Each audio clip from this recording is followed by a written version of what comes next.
Hi everyone, another day, another live. We're here today for Broadway Music Sessions. I am your host, Geraldine Anello, and today we are here with the music director of American Psycho, who also toured with wonderful people such as Rufus Wainwright, Duncan Sheik, Susan Vega, and the French pop artist Karen Ann.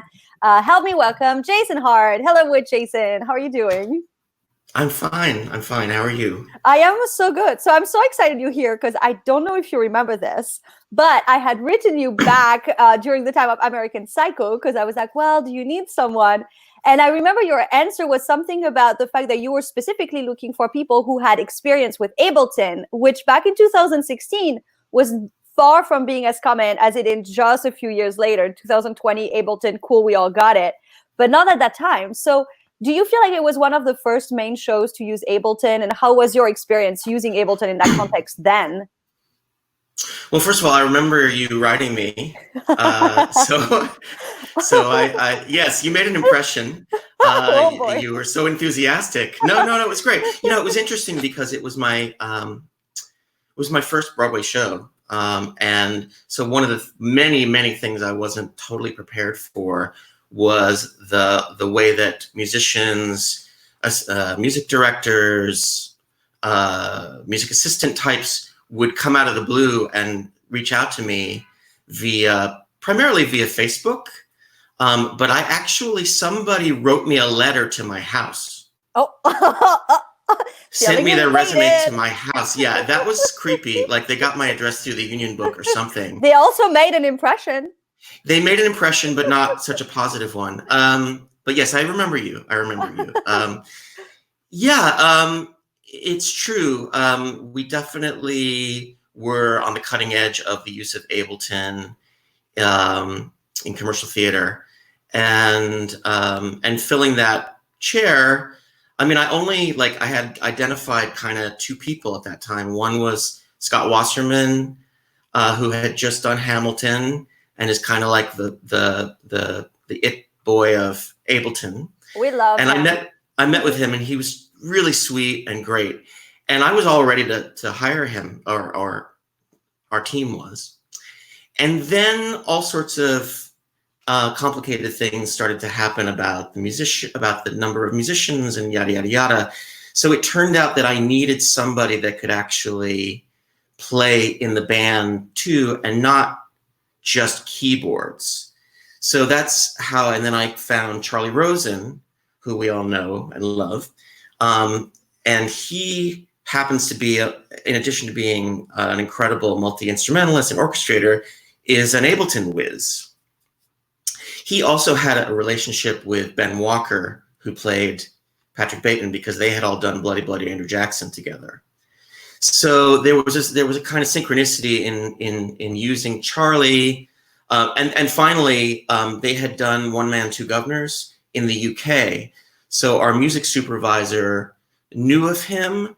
So it kind of like he was a solution that I hadn't expected to find, but was lucky to find. Well, yeah, because once you wrote me that email, I was like, okay, Ableton. At the time, I was nowhere near knowing Ableton. So I immediately was like, oh, I get it. That makes sense. But I've been curious ever since about that rig. I was like, so what did it look like? What was it? Like, was it like one of those spaceship rigs, or was it just an Ableton rig? Well, the rig was housed in the basement of the theater, of the Schoenfeld. So, I mean, you had to have security clearance to get in there. I don't know. It was very, you know, like with the fans and everything. I mean, it was very, yeah, it was, we were definitely pushing the envelope. I mean, I've used Ableton on some shows since then, nothing with that level of complexity, and nothing that included so much other, what to my mind was like MIDI information. So the Ableton that I was running was also triggering lights, was triggering sound effects, automations and such. So it was all embedded in Ableton. Now I know that's done more and more now, It definitely but I think is, we were pushing the envelope of what Ableton could do. And in fact, we had a consultant from the company of Ableton to sort of help us sort some of that stuff out. But a lot of it was from my perspective, was trial and error. Mm-hmm. Yeah, there's been a lot of time code lately. I know Cher Yeah. also had it. And so, you know, when you go and practice on the rig, you don't just practice your patches and your keyboards, but you actually practice where is the button and what does it show on the screen. And at Cher, they had a special practice screen and practice things so that you could go in and actually, otherwise, how are you going to do it? And it's so important to the show, because if you miss that one button, the whole show goes away. You've got your music here and your lights there and your exactly. That is scary. Well, I had a rig. I mean, I had a computer, a monitor, and a Go box. And did you see the show? I didn't get to, no. Okay, I'm sorry. We didn't run that long, sadly. But we were in the opera boxes. I was next to Charlie, my associate. I had keyboards and a piano, and he had keyboards and guitars. And then on the other side, we had drums and guitar. So I had a rig and Charlie had a rig side by side. And we both had the same Go box, and we both had like a panic button. So there were two systems running side by side. And the directive was, if something goes wrong with the main rig, hit the panic, and hopefully you switch over and the backup system is running smoothly. Now, why did he have it? I mean, it's almost like having a co-pilot, I guess. You know, like if the pilot goes down, or I don't know if I pass out, or if something, because it got hot in there. I don't know. I mean, you know, there were decisions that were made by our music supervisor that I was just asked to implement. And some of the ways that we came to those decisions and those processes was not something that I was always party to. You know, I was basically like, okay, here's your box. Here's what you do. Press this button. If something goes wrong, press the panic. I mean, there were times for sure when things would go wrong, and Charlie having a rig was helpful because he could actually go in real time. Of course, if he wasn't playing, or he'd have to put down his instrument and do some mumbo jumbo Ableton magic to make the show run. It was a challenge. So now you mentioned Broadway, and you mentioned you were not prepared for the amount of emails and people trying to get hired by you. Now, nobody ever talks about it publicly, but in private, everybody knows it. Like, let's talk volume. How many emails is that concretely, and when does it start? You know, it's interesting because American Psycho, as I said, was my first Broadway show. But in fact, and this is going to be bizarre to most of the people that watch your interviews, American Psycho was my first New York credit. Hey. So I basically just showed up. I mean, I had been working with Duncan on a couple of regional things, but I didn't do I'm the music assistant, I'm the associate, I'm subbing, I'm da-da-da-da-da, and then I work my way up the ladder. I had a relationship with Duncan Sheik.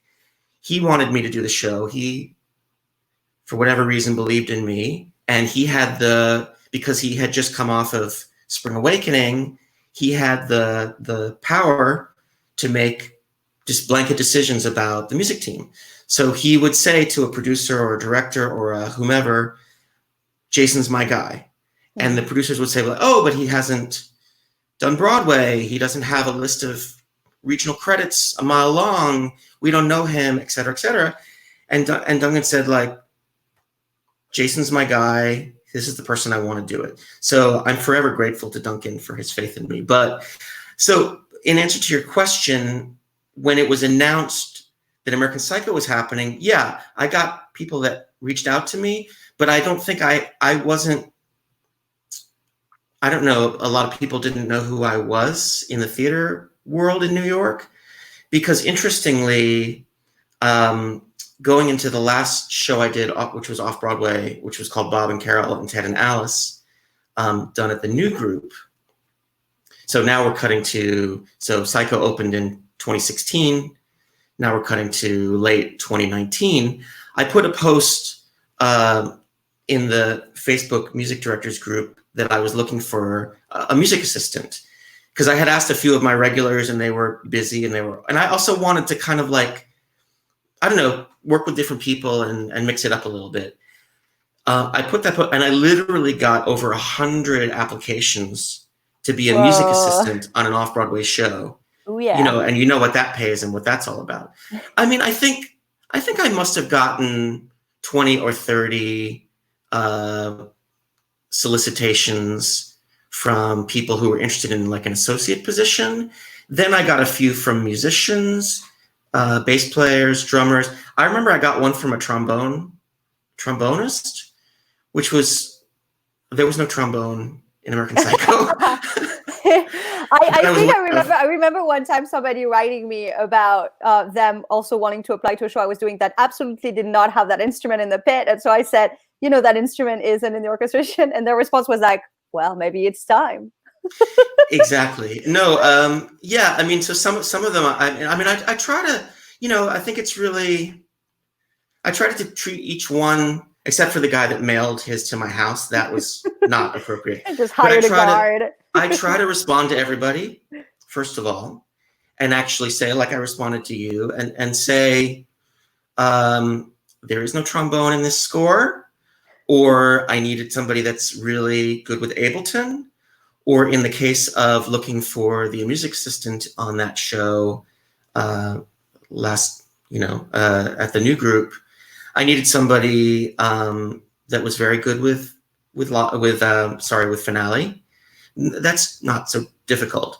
I particularly wanted to work with somebody that had experience in sort of pop rock music, because that's sort of what I do, or the shows that I work on are sort of in that realm. And I was interested in a range of experience. So that was much more of an open book. Whereas with Psycho, it was just very cut and dry. Like, I need somebody that fills these very specific requirements. And I love your story about getting to Broadway, because you're right. So many people get to Broadway by having done the music assistant, the subbing, the associate, all of those roles before they get to music direct. And you were coming from a completely different world. Do you think of yourself as a Broadway musician, or do you think of yourself as a pop rock musician? Because you have played with Susan Vega, Duncan Sheik, Rufus Wainwright. At the risk of sounding pretentious, I think of myself as a musician. No labels. I'm not interested in labels. No, well, Broadway is something very specific. I mean, almost all of the work that I've done has been off-Broadway or regionally, or shows in development. I mean, I spent exactly 81 performances on Broadway. Now, I'll always be known as the music director of a Broadway show, American Psycho, and it's something I treasure and has meant a lot for my career. I was able to get an agent, and it validated me in terms of moving forward. Like, I always will have that, regardless of whether we ran 2 weeks or 2 years. Like, the fact that you've gotten to that place indicates that people trust you, that they would let you carry, in some ways, a $10 million production on your shoulders, means they don't have to vet you further. You've got that already, and that's forever. So I'm grateful for the credit, but most of the shows I've done, if you look at my resume, are not Broadway. So I would say I'm a theater musician. I'm a sideman, touring musician, although a lot less now that the theater stuff keeps me very engaged. But I don't try to make too much of a distinction. I mean, I think if you ask Duncan Sheik, like, are you a theater writer or are you a pop writer? I think he would say I'm a musician, and that those are two different areas of pursuit that are both beautiful and valid.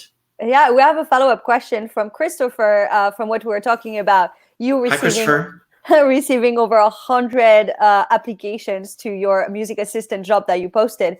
He wants to know, when you are reviewing applications and assessing people, how do you determine if someone is a whiz at Finale or whatever? Right. I'm always surprised in this work that I do. And one of the many surprises that I had, and you talked about the changes in the knowledge level of Ableton from 2016 to Oh, today. night and day. But it's not that long. It's not that long. 4 years But I have ago. to tell, I know, but I have to tell you that when I started out doing sort of, legitimate musical theater, which is 2009, 2010, the amount of interest, not just in terms of the public, but of actors, of musicians, that I don't remember when I started out doing this that knowing 15 people that would all be highly qualified music assistants. But now I meet them all the time, and they have incredible technical skills. They have great experience. I mean, of the people, okay, 100, I'm rounding up, but let's say it's something like that. I mean, a really good percentage of those people were in New York, which was important because we weren't going to be able to bring somebody in. I mean, they could have come in on their own nickel, I guess, but, we needed somebody local. I mean, I had a good dozen or more people that had incredible credits, high-level Broadway, off-Broadway credits, that had worked in some professional capacity as a copyist, that were conservatory level pianists. I mean, the quality level, I mean, to decide, then it kind of got down to, I would interview people. I mean, I met with maybe 6 people for that position, and I just tried to get a vibe. So a big part of it is, you need to be able to fulfill the requirements for the job. And then I need to feel like I like you and that you're going to be a good fit in terms of your personality for the project. Oh yeah. Well, let's move on to pop rock. Oh yeah. Sure. I want to talk about Susan Vega. Let's pick Susan Vega because I'm such a fan of her music. Oh, I love what she does. So how does a musician get like that incredible opportunity to work with someone like her? How does that happen? Like many of these things, I could say at the end of every sentence, it's because of Duncan. Wow. So Duncan and Suzanne have been friends and colleagues for many years. They both also practice Buddhism, a form of Buddhism. I think it's called Sotagake. Okay. Stephen Sater is also in that. They chant Nam Myoho Renge Kyo. So they all sort of know each other, and they've done these Tibet house benefits and such. So I think Duncan, so Suzanne Vega's big pop records came out in kind of the mid 80s, and Duncan's big pop record came out 10 years later in 96, something like that. I hope your viewers know that Duncan was a wildly successful singer-songwriter before he wrote Broadway shows. Barely Breathing was his big hit. So I think Duncan always admired Suzanne and the trajectory of her career and the quality of her work and the subject matter and the aesthetic of it. So they're both New Yorkers. I mean, New Yorkers in terms of like where they've set up shop. Suzanne is a lifelong New Yorker. Duncan moved here, but and they became friendly. And then somewhere along the line, I'm trying to remember which came first. Suzanne was writing a show, not a musical per se, more of a play about the Southern writer Carson McCullers, who wrote The Heart is a Lonely Hunter, sort of early 20th century, 20s, 30s, 40s writer. Very edgy, very.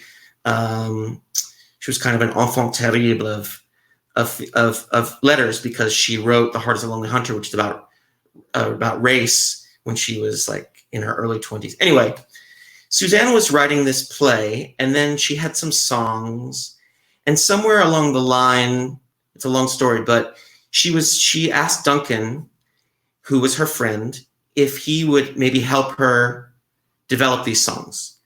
And what ended up happening was that they actually co-wrote this show, which went through a few iterations, was done at a small theater in New York called the Rattlestick, and then went through further development. And then we did it in 2018 at the Alley Theater in Houston, and I music directed that. and actually orchestrated it. So I did a few workshops of that and got to know Suzanne. And then somewhere along the line, Duncan and Suzanne did 2 co-headline pop tours. And I was playing in Duncan's band. And then we kind of would do like he would do his set, she'd do her set, and then we'd all come together and do Barely Breathing and then do Tom's Diner. And we would have a sort of, so we were all touring together. There were just like 5 of us or 6 of us, 2 musicians in Duncan's band, 1 musician in Suzanne's band, Jerry Leonard, who played with Duncan. It's very incestuous. So anyway, we worked together, we hit it off, and I just started doing more and more stuff with her.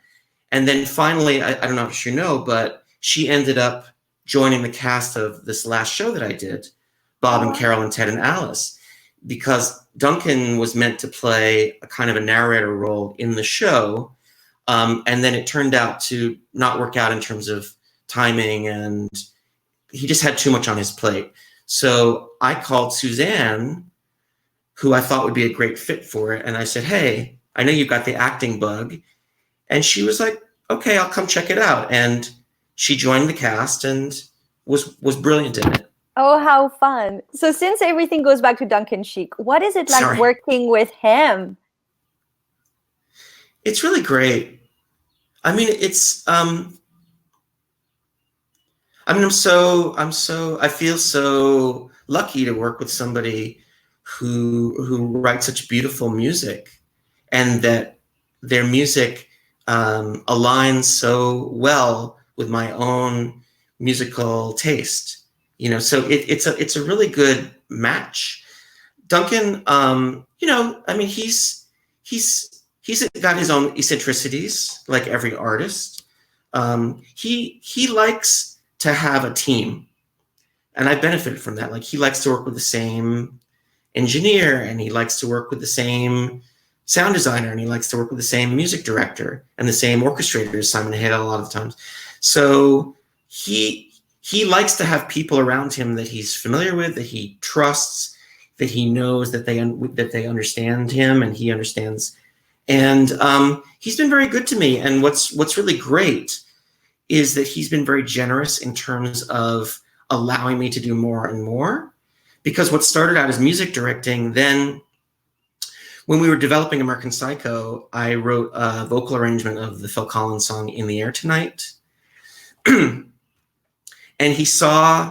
we both saw, because I didn't know, that I could write vocal arrangements.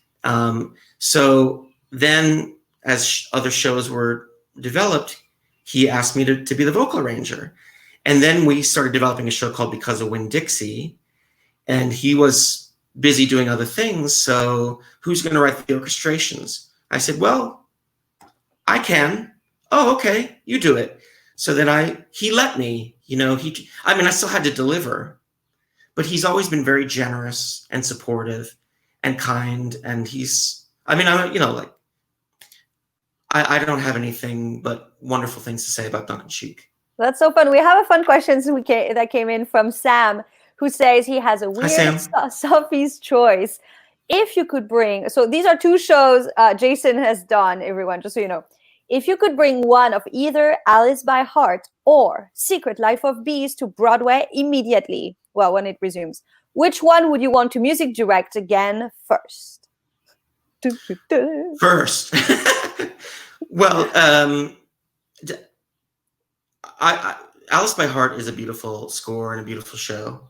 I feel, for me personally, and like where we're heading, that Secret Life of Bees has a lot more of that trajectory. I think it's more topical. It's more fully realized, maybe. Again, Alice by Hart is a whole other conversation we can have, but I feel like if Alice by Hart, I think Secret Life of Bees could move to Broadway fairly intact, you know, with some tweaks for sure. But it's like the response to it was so visceral and powerful and exciting and moving that I feel, so selfishly, I'd want to take the show that I think could be, that could stay, you know, and I just think that Alice by Hart is got incredible poetry in it, and it's mystical and it's beautiful, but it's enigmatic and it's a little abstract.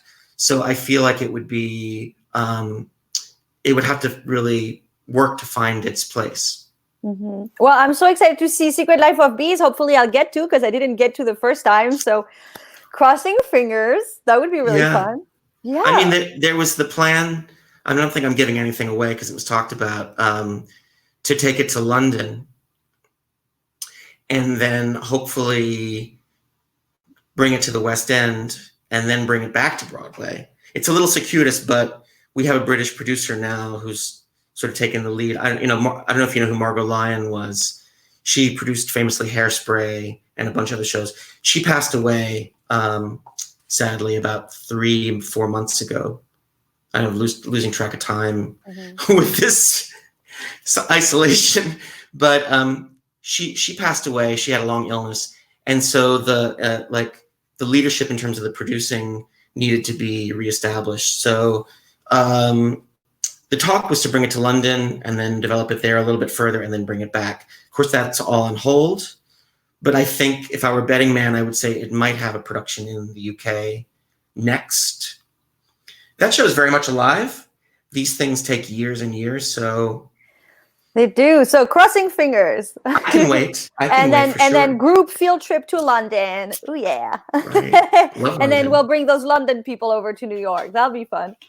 Well, Jason, thank you so much for joining us today for this live. Everyone, thank you so much for joining us as well. And do you want to hear the song? Oh! Or are we too late? We are not too late. I forgot. She asked me to prepare a song, and I was like, I spent hours and hours practicing. Oh my gosh. This is what you said when we lose track of time. Oh I was like, how do I explain my life in 25 minutes? It's impossible. And there you go. And I haven't even scratched the surface yet, but whatever. Oh, yeah. This is live. You just witnessed a beautiful fail. So Jason will be singing something for us from American Psycho. Tell us a little bit about it. Yeah, quick. There's a song. So I thought we maybe would talk more about American Psycho, but that's cool that we didn't.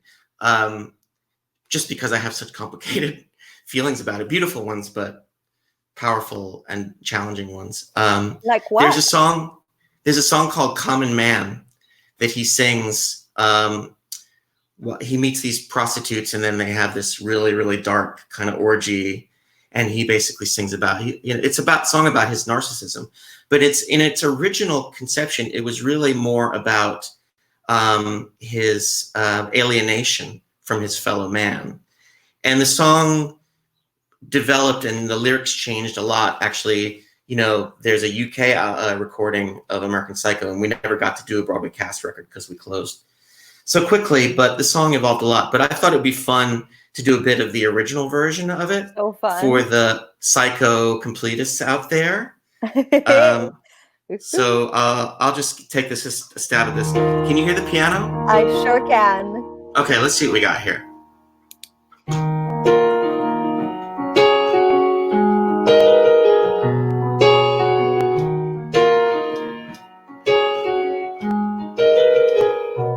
Look at history, open the books.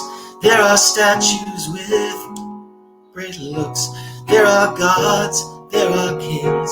I'm pretty sure I'm the same thing. Beyond boundaries, beyond rules. I've been taught in the best schools. There is little I won't do, but I will not suffer fools. I am needing so much more. Every pleasure is a bore. I am something other than a common man. I'm not a common man.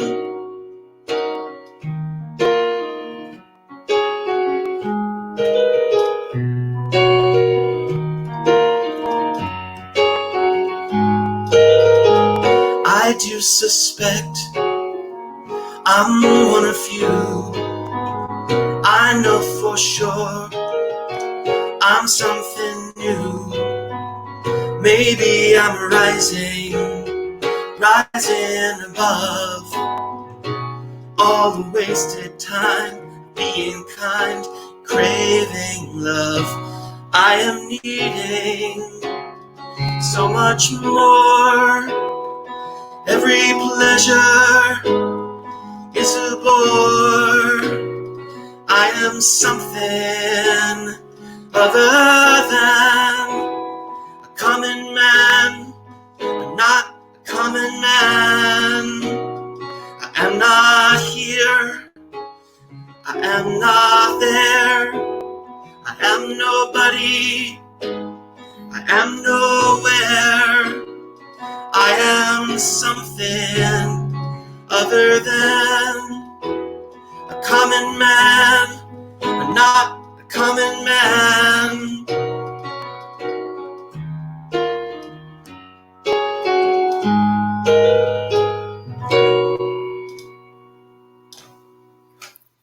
Yeah! Oh, that just gave me life. Piano. That's the revival of American Psycho right there. Oh, let's do it again. Yes, I'm ready. That was I'm so fun. Thank you so much. There's just something so special about music, isn't there? There's something so special about live music, and we all know it and we all say it, but it is so true. It is not only the listening, true. but I mean the performing and the listening, the active communication. And in terms of like what's going on these days, of course, I'm working on my own music some, but I spend a lot of time listening to music. You know, it gives me solace. It just embraces me, and we embrace it. So it's a gift, truly a gift. It's a gift. Music is a gift. I agree with you. What better way to end the day than music is a gift? Because it truly is. And you just gifted us with a beautiful live performance. Oh, so thank pleasure. you for that. I lived it. I lived for it. Thank you for being with us. Thank you for reminding me that we had this amazing plan, because it would have been so sad if I missed out on it. And thank you, everyone, for tuning in. And I hope we get to meet in person one day. That would be great. 4 years Songs in the making. Songs Masked. I mean, is that even in the future? I believe. Well, whenever. I don't know. I am ready for it. I am ready for it. Thank you again for this, Jason. Thank you for joining us. Everyone, we are back tomorrow at 5 p.m. with Brian Lucifer, the music director of I love Brian. Frozen. Who does not love Brian? I love Brian too. So it's going to be awesome. Thank you, everyone. Thank you, Jason. Bye. Bye.